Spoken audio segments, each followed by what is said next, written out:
Monsieur le Président de la République, Son Excellence, Monsieur Alassane Ouattara, les patriotes engagés pour la souveraineté de la Côte d'Ivoire sont entièrement d'accord avec vous pour l'augmentation des taxes d'impôts dans le pays. Car, Monsieur le Président, pour une grande nation souveraine, la Côte d'Ivoire, il faudrait que nous puissions s'autosuffire financièrement. Nous ne devons plus compter sur l'argent des Libanais et des investisseurs multinationalistes pour développer la Côte d'Ivoire. Donc si les paiements des impôts sont bien suivis, cela pourra permettre à la Côte d'Ivoire de racheter les 40% de l'économie ivoirienne qui est dans la main des Libanais actuellement. 20% en 2026 et les autres 20%, on pourra les racheter en 2027. Monsieur le Président de la République, comme je l'ai dit, vous avez bien fait. Nous sommes d'accord avec vous pour l'augmentation des taxes d'impôts. Mais Monsieur le Président, mon rapport après enquête montre qu'il y a une certaine légèreté, une certaine négligence au niveau des encaissements des taxes d'impôts sur le terrain. Les collecteurs d'impôts se focalisent seulement sur les grands magasins et sur les magasins déclarés et négligent carrément les personnes qui vendent sur les tables, dans les carrefours, dans les quartiers et dans les rues, un peu partout. Et là, certains étrangers utilisent ces systèmes anarchiques de vente pour se dissimuler derrière la précarité par des petites activités négligeables mais rentables pour contourner le système de paiement des impôts et piller la Côte d'Ivoire jour et nuit pour aller chez eux, y compris certains Ivoiriens qui refusent de payer aussi les impôts.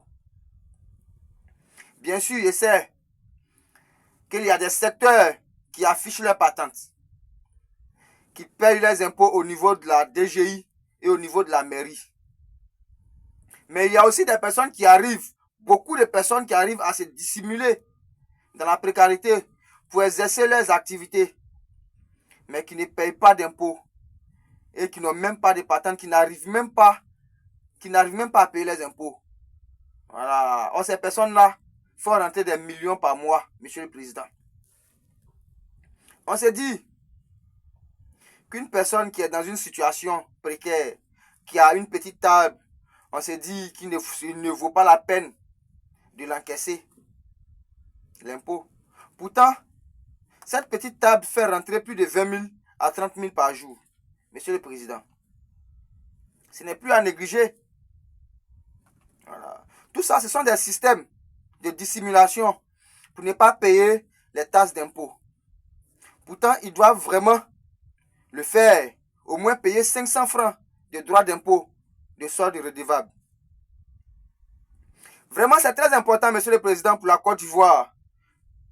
Voilà, pour une nation souveraine, il faudrait que toute personne qui mène une activité, qu'il soit ivoirienne ou étrangère, paye son droit d'impôt. Même si c'est 2 bananes, Monsieur le Président. Même si c'est 2 bananes.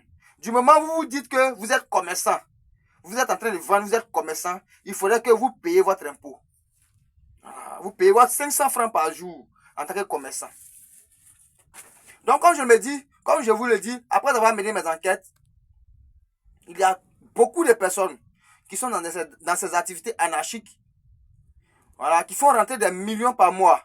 Et ces personnes n'ont même pas de patente. Ce système de dissimulation pour ne pas payer les impôts est un problème de la mairie et de la DGI qui doit s'arranger pour le résoudre, soit en multipliant les collecteurs d'impôts, puisqu'il y a beaucoup de jeunes chômeurs actuellement en Côte d'Ivoire. Multiplier les collecteurs d'impôts va encore créer de l'emploi pour donner du travail aux citoyens ivoiriens, Monsieur le Président.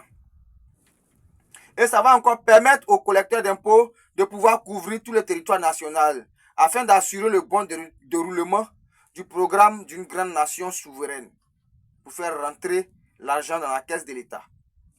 Monsieur le Président.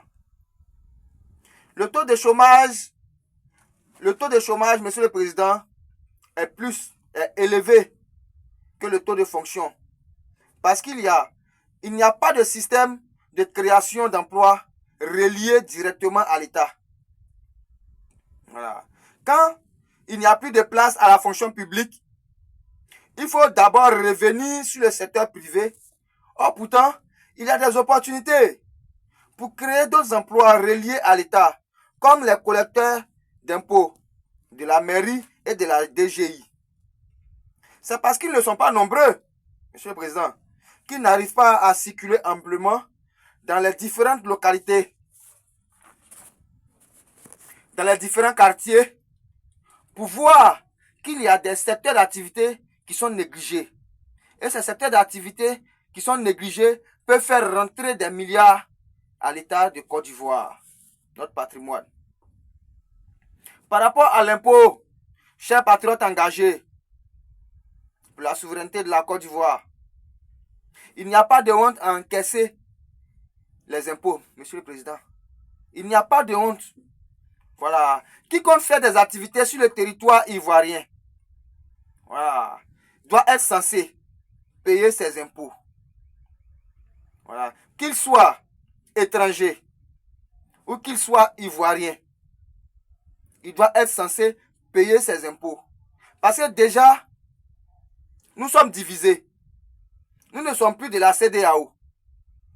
Et même si nous sommes de la CEDEAO, nous sommes dans un temps de la renationalisation.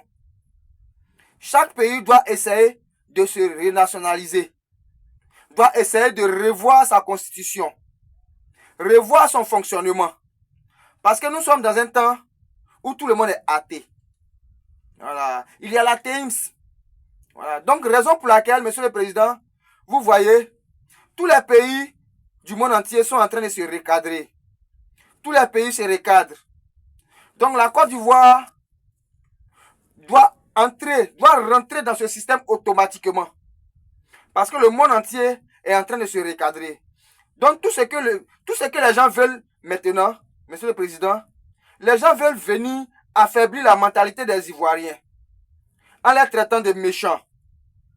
Monsieur le Président, ils veulent venir s'installer en les traitant de méchants. Ils veulent venir prendre la Côte d'Ivoire comme un paradis. Ils veulent la Côte d'Ivoire comme un paradis. Mais ce paradis qu'ils veulent, ils veulent ce paradis-là sans les Ivoiriens. Monsieur le Président, vous voyez. Ils veulent le paradis-là sans les Ivoiriens. Donc, ils veulent le territoire des Ivoiriens sans les Ivoiriens. Vous comprenez, Monsieur le Président. Chers patriotes engagés pour la souveraineté de la Côte d'Ivoire, je vous remercie et je suis toujours engagé pour pouvoir toujours éveiller la conscience des jeunes Ivoiriens. Je remercie le Seigneur pour cette mission qu'il m'a donnée. Et je remercie encore l'Éternel Dieu pour ce gouvernement qu'il a mis en place, ce gouvernement qui écoute sa population, ce gouvernement qui travaille avec sa population. En tout cas, je remercie l'Éternel Dieu pour ce gouvernement et que Dieu fasse que Dieu aide ce gouvernement à pouvoir gérer toutes les tâches de la Côte d'Ivoire, à pouvoir rendre la Côte d'Ivoire souveraine, à pouvoir permettre à la Côte d'Ivoire d'être autonome financièrement, à pouvoir permettre à la Côte d'Ivoire de pouvoir s'occuper de sa population normalement, sans compter sur un multinationaliste, sans compter sur un Libanais. Voilà, vraiment, Monsieur le Président, je vous remercie et j'appelle tous les patriotes engagés pour la souveraineté de la Côte d'Ivoire, qui est sur tout le territoire de la Côte d'Ivoire, de pouvoir se gamer, comme on le dit dans notre jargon, sur les impôts. Vous travaillez, vous exercez des activités, il est de votre devoir de payer votre impôt. Payer votre impôt, même c'est 500 francs au moins. Voilà, par jour.